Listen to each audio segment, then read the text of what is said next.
This is how video teams use Axel to find their footage. Once you log in, you will see the content that you are authorized to see. On the left side, you will see all the folders, and by clicking on one, you will see the content.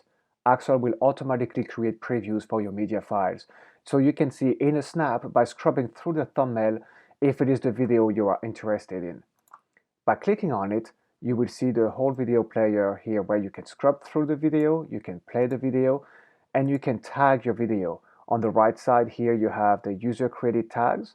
We can also use comments to post tags on the timeline, and you can use AI power tools to tell you who appears in the video and when they appear.